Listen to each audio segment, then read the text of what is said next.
All right, my friends, welcome back to the Building on an Island series. We got a really fun episode this week where Wade is going to catch up on the final framing on the job, but we're also going to go check out another job that Wade and his team are working on the island, a Queen Anne renovation that has some problems. I think it's really fun to get off just our brand new build and see what else is happening on the island. We're also going to talk about some of the logistical issues that you can only imagine are happening between the pandemic and this island being many miles offshore. Wade and the team have a lot going on to keep this thing rolling. Anyways, Building on an Island, episode 9. Let's get going.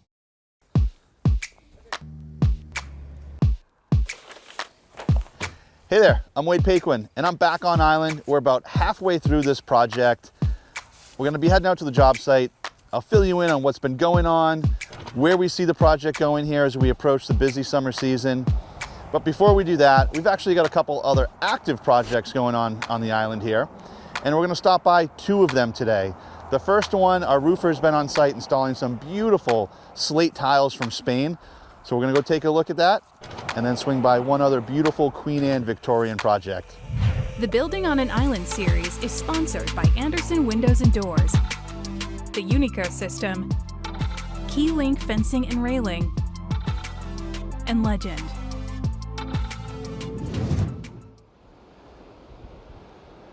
All right, so we're out at one of our other project site here. We're up on the roof, up on the staging, and we've got these beautiful slate tiles here being installed. But first, let me talk a little bit about why we chose slate and what slate is. Right now, material prices are insane, right, across the construction materials market. And what we really wanted to do here, and the client wanted to do, was use an Alaskan yellow cedar roof shake. That material price right now is very expensive. In fact, so expensive that for a few $1,000s more, we could go with slate. So that was really the driving factor to making the decision to go with slate here. And you might have heard the term a forever roof. That's associated with slate roof tiles because these last for hundreds of years with little maintenance. They're environmentally friendly. This particular slate comes from a quarry in Spain, and it's got a dark blue color. Slate is millions of years old, right? These were formed back when the planet was being formed through tectonic compression, and they're quarried out of Spain and brought over here to the States. Beautiful tile. They average about 3/8 thick. They're pre-drilled, copper nails, put them up, overlap them. A little bit of labor intensive to it. Certainly it requires some skill, but when this is done, it's going to look absolutely beautiful. We'll come back, I'll show you the finished product, but we're gonna bounce off this job now. We're gonna swing by one other active project on the island, and then we'll head out to the Building on an Island site.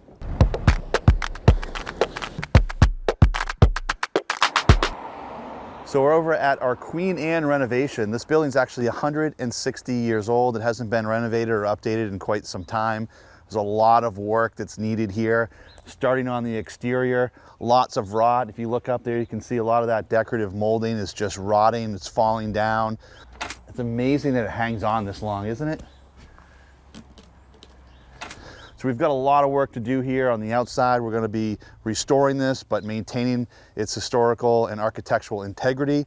We're working with a really talented architect out of California, LA, Bestor Architecture, Barbara Bestor, on this project. But first we're focusing on the interior. We've gutted some of that. Let's go inside and I'll show you what we've been working on. All right, so you can see a lot of new framing lumber in here, right? You can see some of the joists are sistered up. You see some new partition walls. You see the back wall has been reframed, 2 new large sliders going in, obviously some new Advantech subfloor here. But let me back up. Why is all of this new? Well, we started doing some demo work here on this project to open up for the new floor plan. There was an old bathroom over here, and in the process of demoing the bathroom, we had a lot of rot underneath the flooring system. There was layers of old flooring, a lot of rot towards the back wall. When we started exploring that, we were chasing rot along the back wall. We got down to the crawl space here and realized that the entire back wall, about 2 to 3 feet of that back wall, had been completely rotted out. The studs were floating, the old girder beam right at the mudsill connection on the old stone foundation here. was rotted out. So there was really no sound structural support for that wall where it meets the foundation. So that was problematic. So we had to fix that. Then we realized that this floor system was significantly deflecting and rotting out. So this entire area was gutted out. If I was standing here about 3 weeks ago, I'd be about 4 feet lower and I'd be standing in the crawl space.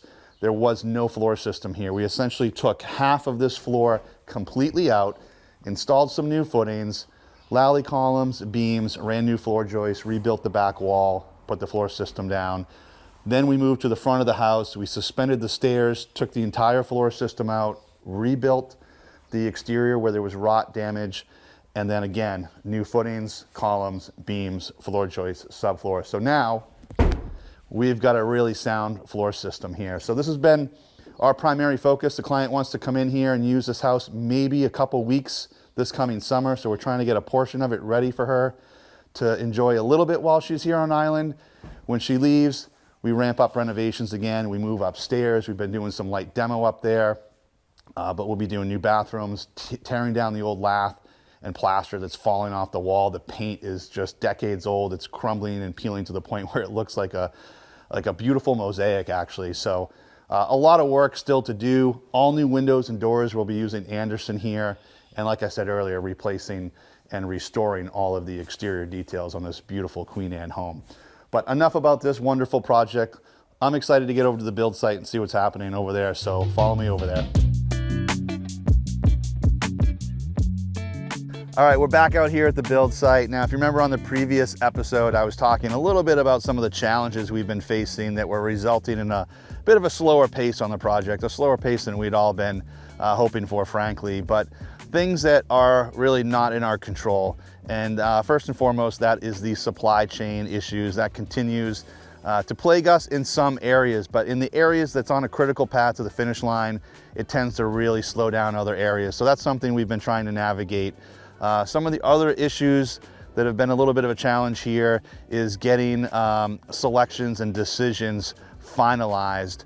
We didn't have an interior designer out of the gate. We do now. So she's come on basically in the middle of the project. So it's taking her a bit to catch up, to work with our client, to flush everything out. Our client did a heck of a job trying to pull all of the finishes and selections together.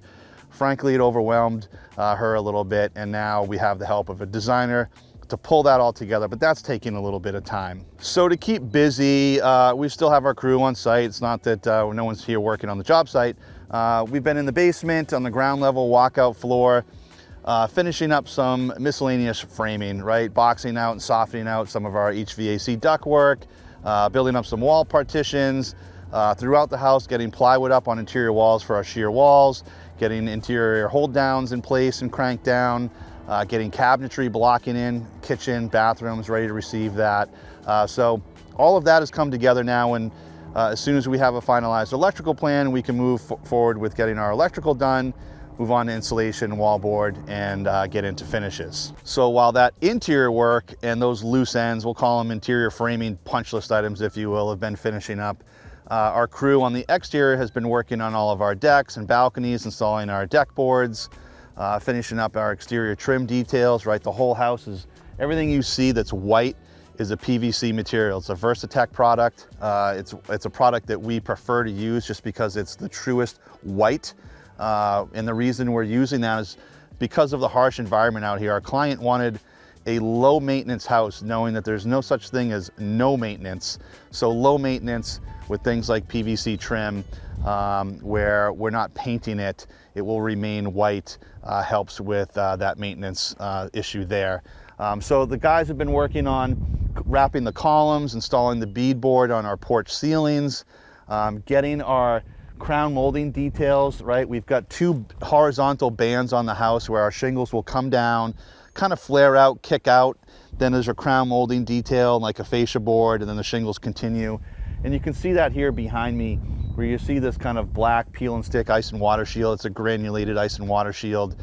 That's covering over the plywood that was put on to flare those shingles out. So that's really attached to our sheathing behind it, our WRB behind it. That's why we've gone ahead and protected that. So all of those little details are being worked through with our crew right now. So speaking of low maintenance, it reminds me of some of the belt and suspenders approach we're taking to the project, and two that are present here at this phase right now. If you look behind me, you can see a bunch of these black spots on the house, all these little dots. That's actually a liquid flashing that we're applying over the fastening head, the nail head that attaches the sheathing to the wall. So that is a all-in-one WRB, right? That's our air and water barrier. So by applying that liquid flashing over the nail head, we're guaranteeing that we're not going to have any water or moisture penetrating where our nail heads went through that sheathing board. Up on the roof, we've implemented another killer detail to provide longevity to our asphalt roof shingles. Let me bring you up on the deck and show you that detail. All right, so we're up here on the main balcony deck. This is by far my favorite place on the project because of the views. I could sit here in a chair all day with a cold drink and just soak in these views. What I'm standing on, 5/4 by 6 Ipe. This material is going to last a long time, 40 plus years with very little maintenance. So again, on that theme of low maintenance, great product. In terms of maintenance, very similar to a composite. Maybe some pressure washing, a little bit of rinsing down. We're not applying a sealer, we're not applying a stain. This is gonna stay natural, that's the way we want it. When this material weathers out, it turns into this beautiful silver gray look, and it is gorgeous. And the stainless steel fasteners here that are face screwed into the Ipe blend in a little bit when this silver's out. They don't jump out at you as much right now.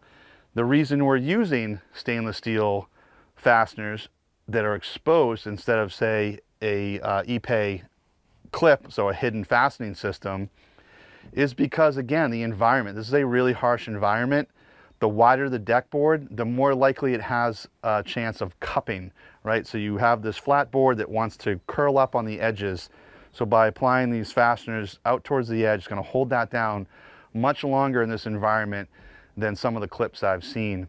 It's going to last longer. Clips, not all of them and not every clip can fail, but some do. And when that happens, you're replacing deck boards and it just becomes a little bit of a headache. So this deck will look great in another 6 to 8 months. This will start to silver out and look super sharp. But over here on our asphalt roof shingle, the detail that I will give my roofer 100% credit for, because I think it's a brilliant idea, is that, again, because we're in a harsh environment, and in the summer here, we could see winds kick up in an afternoon to 60, 70 miles an hour, right? So high tropical forest type winds, you know, low category 1 hurricane type winds. That is very common out here. When that happens, a lot of homes that have asphalt roof shingles on them, the wind will get under the asphalt, it'll start to peel up the shingle, it'll snap off, that exposes the next shingle, and all of a sudden, before you know it, you've got a section of your roof that's missing asphalt shingles. So what my roofer does is he applies a bead of adhesive at the bottom edge of each course. So all of these courses and every single course on the entire roof system has that bead of adhesive right at the bottom edge. Now, let's do a little test and see if we can peel the shingle up. So we'll grab it here, and you can see my fingertips are white. I'm applying so much force to that, and you can see the shingles around it starting to buckle and flex, but it's not separating its bond. That connection is incredibly tight. So it's those types of details that's going to provide longevity here to this building in this type of environment. Speaking of details, I've got a killer detail down on the ground level I want to show you. I'll meet you down there. All right, guys, so we're down here on the ground level. We got a walkout basement down lower grade. So 2 sides of the house have walkout. Well, we got the walkout on this side, windows around the left side here, and then the higher grade in the bank. So full basement wall back there, but these 2 walls, walkout, finished basement. We've started to frame out some of those wall partitions, and a really nice detail that we're gonna have down here on this ground level. And right across over the retaining wall and the planter here that's in front of the retaining wall is a stone veneer. It's a little mock-up the crew put together a couple days ago. So everything from here down will be a real stone veneer. It's not gonna be a fake stone, it's gonna be a real stone 1-inch veneer with a blue stone cap over that. So stone, blue stone cap, and then our shingle coursing above that. Same shingles that are going on here will be going on the rest of the house. Now, the shingles here on the project have been a big thorn in my side. We have been waiting 5 months for shingles. The client wanted a very specific shingle. They're just not available. That's an Eastern White Clear Cedar Shake. Similar to this, these are just shake shims, but this is Eastern White.